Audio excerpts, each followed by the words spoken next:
Hey guys, what's up? We're back with some more WarFrame action, and today I want to make a quick review of Fortuna. Basically, Fortuna in its current state, and just basically how it is as one of the first big updates to be coming over this coming month, possibly into next month, because the idea is this current state of Fortuna is just like the first of a few big Fortuna related updates. The next one probably being Melee 3.0, and then the next one after that probably be when the orbs show up in full force and we get to actually kill them. I'm talking about the big ones, not the little ones. The little ones we can already kill. I'm talking about your big boy ones. Anyway, let's just jump straight into it. And like the Destiny 2 Forsaken review that I did, I'm just going to be listing out some pros and then some cons, things that I like, things that I don't like. Pretty straightforward. Let's go into it. Alright, so let's start off with the things that I like. So the first thing I want to talk about really quickly is the new bounty system. It is fantastic. Just this idea that you are able to do certain challenges and complete your bounty stages as well as the certain challenges, meaning that you can double down on those rewards, just basically makes the whole grinding process a lot less grindy. Not only do you get more resources from those bounties, you also get more standing from those bounties, which essentially halves the amount of grinding that you need to do. So that's really good, and I really like it. Because of this particular mechanic, I have managed to get a lot of really rare things really quickly, which is great.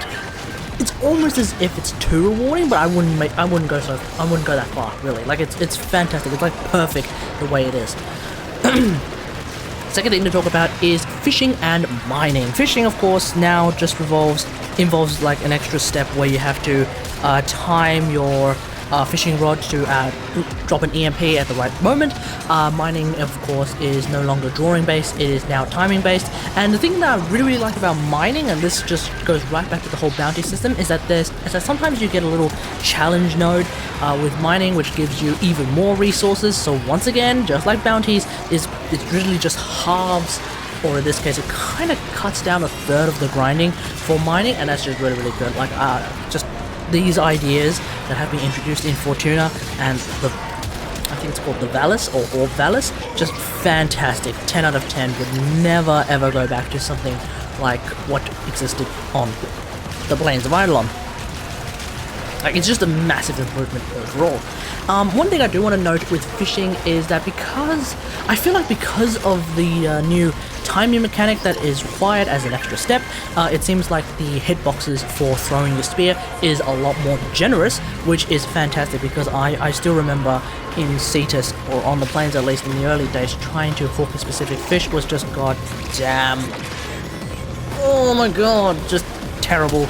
Well, not terrible, but just really annoying. So it's no longer as annoying. But one thing I also want to note is that the fact that you don't have to draw circles and dicks means that mining is not as hilarious, but it is definitely not as annoying. Alright, the next thing to talk about is mowers. They're fantastic. That's it. Let's move on. The only thing I would say about mowers is that maybe trying to get your first mower is a bit of a step. It's a bit of a leap. It does require quite a lot of resources and quite a lot of different resources for all of the parts. But yeah, like otherwise it's great. I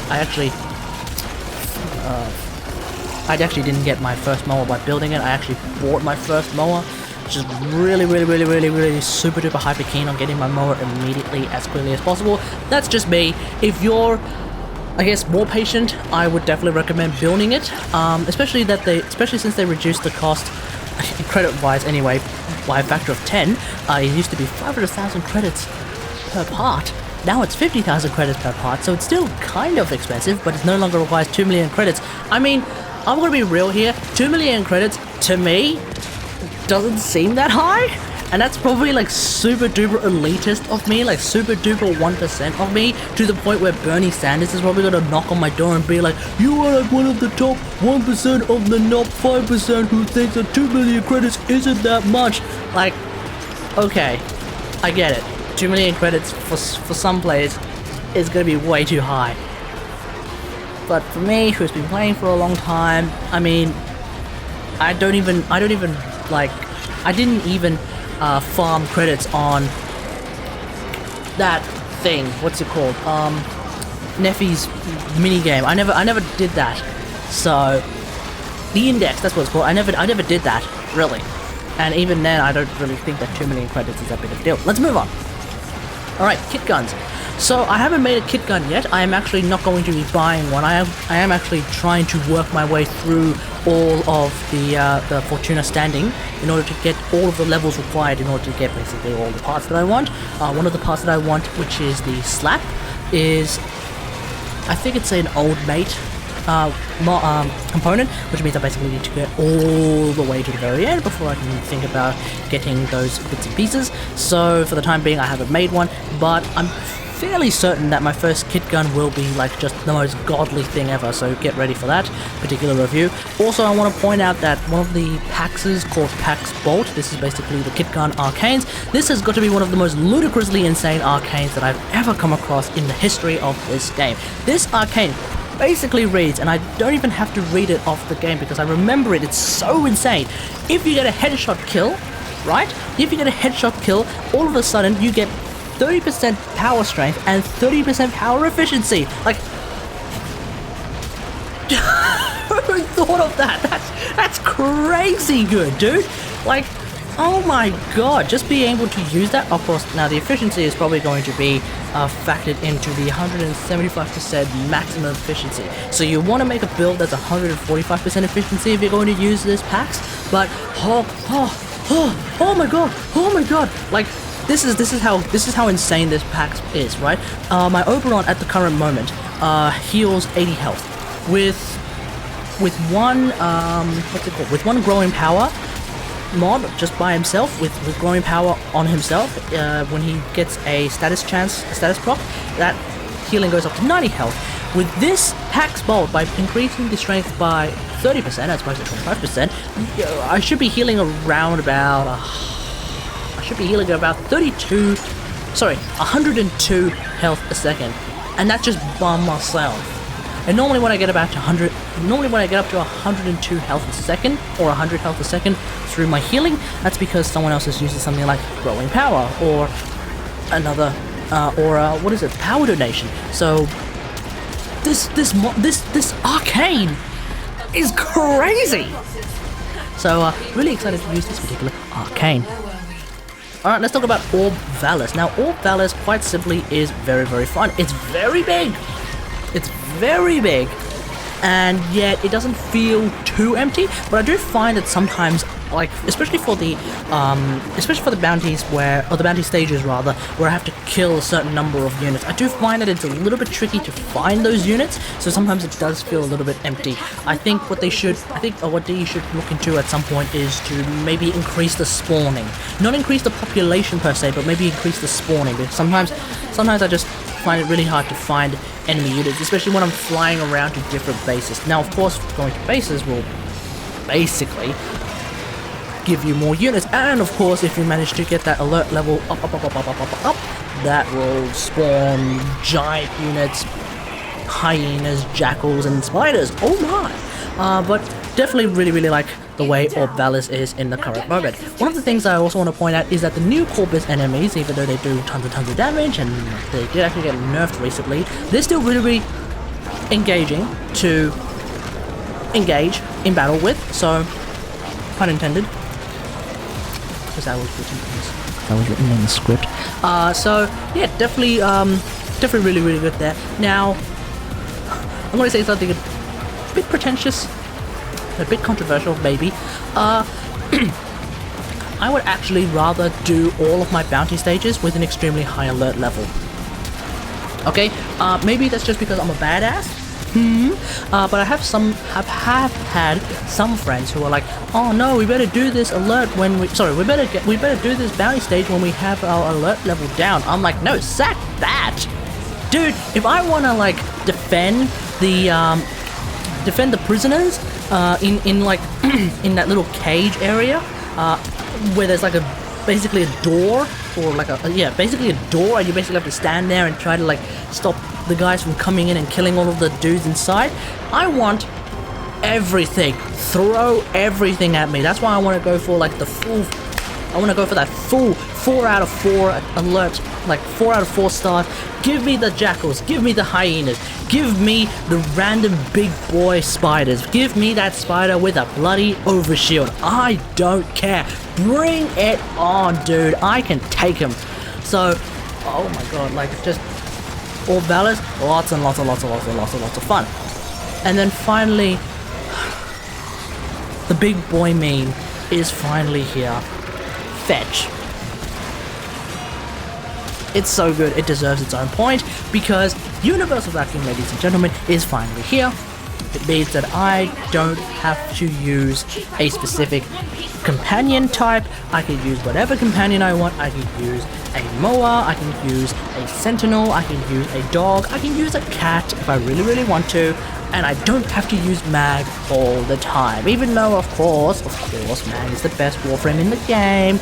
I know, you don't have to tell me, because I am, like, generally speaking a Mag player, but when I'm in the plains and when I'm in Orbelis, I tend to want to play Oberon because people die a lot faster, and yes, sometimes healing is a little bit better than shield production, I know, but yes, Mag is definitely the best warframe in the game. Everyone chill, we're going to be fine, nothing has changed, okay? But now Universal Vacuum is here, which means that basically the Brozymes of the world will basically be jizzing in their pants every day. Alrighty, now let's talk about a couple of things that I think are a little bit iffy. There's nothing that is like horrendously wrong with the Fortuna update. There's just a few things that I find a little bit iffy. The first thing I want to talk about is K-Drive. Now, ooh, hang on, before you go, this has nothing to do with the K-Drive gameplay. The K-Drive gameplay is actually really, really good, and I didn't really want to include K-Drive twice in this list, so I've decided to put it as a con. The gameplay is fine, it's not that. What is kind of iffy to me is the crafting cost. So the crafting costs for K-Drives are pretty high. They require, like the mowers, they require a lot of resources and a lot of different resources. But at the same time, the plat cost just to buy one, just to buy like the day special, being like 57, seems insanely cheap, which is a good thing, except it also seems suspiciously cheap, if you know what I mean. Like, this thing costs so much to build if you want to build it for free, or you could just buy it for a little bit of money. Now, I don't think DE is doing anything like bad. This is not an EA situation. This is most certainly not an EA situation, thank God for that. But I just want to point out that I did feel just a little bit iffy about the K-Drives costing so less. And yet at the same time, I guess it makes sense that the K-Drives cost that little, because it turns out that all the K-Drive parts don't necessarily give, they don't actually give any stat changes. So generally speaking, you're talking about a purely cosmetic difference in K-Drives. The stat differences, of course, have everything to do with getting those K-Drive mods in order to basically mod out your K-Drive. So, yeah. I guess a quick point I want to put in, and this is something I didn't actually write in the script, is just the XP gain for K-Drives. The fact that they're tied specifically to tricks means, well, for the time being, I don't really care, because I don't even have enough standing to get any of the high-level mods. But I think if you format your K-Drive, it's going to take bloody forever. For the time being, it's going to take bloody forever for you to level up your K-Drive. So, just going to put a big on that one. Alright, the second thing to talk about is bugs. There are always bugs. Sometimes I've noticed that my K-Drive, like when I'm K-driving on the plains and I'm grinding, mid-grind I find myself sort of doing that little wiggle. I think that's a bug, I'm not 100% sure. Sometimes I see something that's a little bit silly, sometimes I see myself dying immediately, but that might be because enemies were doing a little bit too much damage, I don't know. But there's always bugs. But really, Fortuna actually has turned out a lot better than some of the other things that have shown up. Sometimes DE releases something and then there's like some actual game-breaking bugs. I haven't actually noticed anything in that regard with Fortuna, so I'm really happy with the way it turned out. And then finally, I'm just going to put in Garuda as a potential con. Now I haven't built her yet because, like the mowers, like the kit guns, and like the K-drives, they require an exorbitant amount of different resources that I haven't actually farmed completely yet. So I don't have her. So I'm not going to make a definitive judgment on her just yet, but just going off some of the things that some of my friends have said, and yes, I know, I have friends. Don't worry, I'm as shocked as you. I didn't think I had any either, but I apparently have some friends. She's a bit of a mixed bag. Some of her kit is good, some of her kit is not good at all, and I don't know, maybe we'll see some changes. We'll see.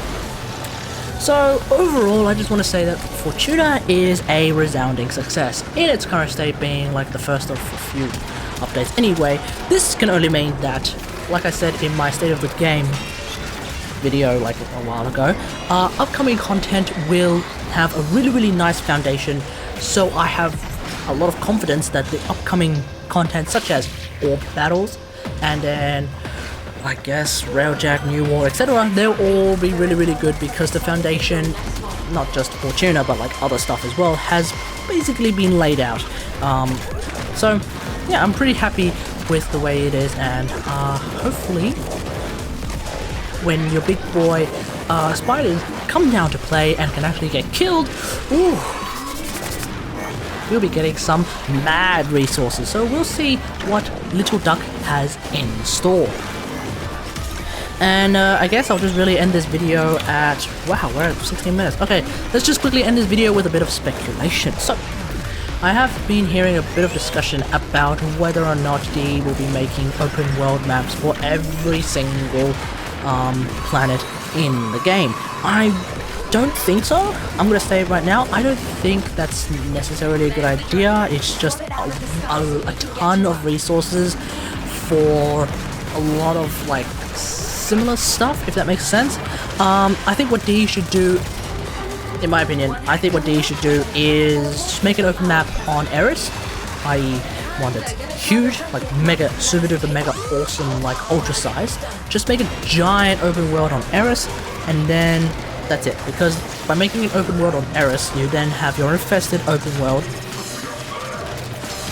You have your infested open world, which means you have your Grania, your Corpus, and your infested open world maps. And after doing that, like you got your trifecta, I think DE should then focus their efforts on other stuff, as well as adding things to Plains or Ballast and whatever the Eris one is going to be called. The big question for me is what they should actually introduce after doing the great big open world expansions, because this is a massive endeavor, and afterwards they'd have to really up themselves, and I just don't think doing an open world would be the best way to up themselves when you already have 3. Now, yes, a game like Destiny has like 5, but remember, Destiny is a game that is specifically to do with open maps, whereas WarFrame is not really that, so I'm not too fussed about them only having 3. As long as, if for example every year they go back to the Plains and they start adding something in, then they go to Orb Valors and Fortuna and they add something in, then they go to the Eris one and they add something in. If they just do that and they just build on top of the open world maps that we already have, I think that'll actually be more than sufficient for a game like this. And then the real talk, the real question will be like how they introduce Railjack and then how they build on top of Railjack. What happens in the new war? All that, because the new war could very well open ourselves up to the Tau system, because if it does open us up to the Tau system, then all of a sudden we have the solar system, i.e. the origin system, but then we have the Tau system. It's either the Tau system becomes like a giant system full of its own planets that have its own stuff, which will be a massive endeavor in and of itself, or the Tau system is the sentient open world. I don't know. Maybe. It wouldn't be the worst idea actually, but we'll see. We'll see. Anyway, that's it. I'm done. Wow. Okay, let's finish this up. So, hope you guys enjoyed this. Let me know what you think about Fortuna and the way it is right now. Hope you guys enjoyed this video. If you did, hit the like button. If you really enjoyed it, maybe consider subscribing to the channel. And until next time, I'll see you guys later. Thanks for watching. Bye.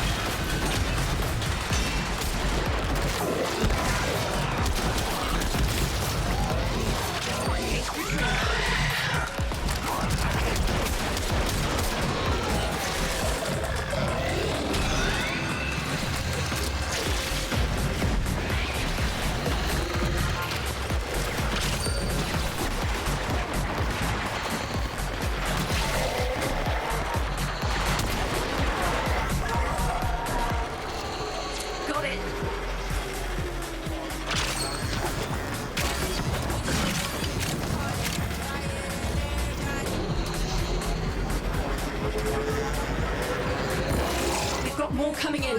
Pick him up. Ha! So long, you blockheaded scum. This is all going back to the people who owned it, Sparky. They'll be toasting you in the house tonight.